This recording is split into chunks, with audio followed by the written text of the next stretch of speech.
நேயர்களுக்கு வணக்கம். நீங்கள் குழந்தை இல்லை அப்படின்னு சொல்லிட்டு டாக்டர்ஸ் கிட்ட போகும்போது போகக்கூடிய மருத்துவர்கிட்ட நீங்கள் என்ன மாதிரியெல்லாம் கேள்விகள் கேட்டு பதில் தெரிஞ்சுக்கணும் அப்படின்றத பற்றி சொல்கிறேன்.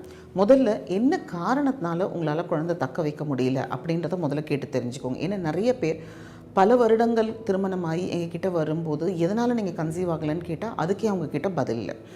இப்போ நீங்கள் ஐயுஐ ட்ரீட்மெண்ட் பண்ணி ஃபெயிலியர் ஆகிருக்கீங்கன்னா என்ன காரணம்? எனக்கு கருக்குழாய் அடைப்பு இருக்குதா, இல்லை கணவரோட விந்தணுக்களில் பிரச்சனை இருக்குதா, இல்லை கர்ப்பப்பை சம்மந்தப்பட்ட பிரச்சனையா, என்ன பிரச்சனை அப்படின்றத தெரிஞ்சுக்கோங்க. அதே மாதிரி சோதனை குழாய் செஞ்சு நீங்கள் தோல்வி அடைஞ்சிருக்கீங்க, பல முறை பண்ணியும் உங்களுக்கு அது பலன் கொடுக்கல அப்படின்னா என்ன காரணத்தினால ஃபெயிலியர் ஆனீங்க? கர்ப்பப்பை சம்மந்தப்பட்ட பிரச்சனையா, இல்லை கருமுட்டை சம்மந்தப்பட்ட பிரச்சனையா, கணவரோட விந்தணுக்கள் சம்மந்தப்பட்ட பிரச்சனையா, இல்லை குழந்தை போய் கர்ப்பப்பையில் ஒட்டுறதுக்கு உண்டான தன்மை குறைவாக இருக்கக்கூடிய பிரச்சனையா, என்ன பிரச்சனை அப்படின்றத கேட்டு நீங்கள் தெரிஞ்சுக்கிட்டீங்கன்னா அடுத்த முறை நம்ம அதை சிகிச்சை கொடுக்கும்போது உங்களுக்கு வெற்றி வாய்ப்பு சுலபமாக கொடுக்க முடியும்.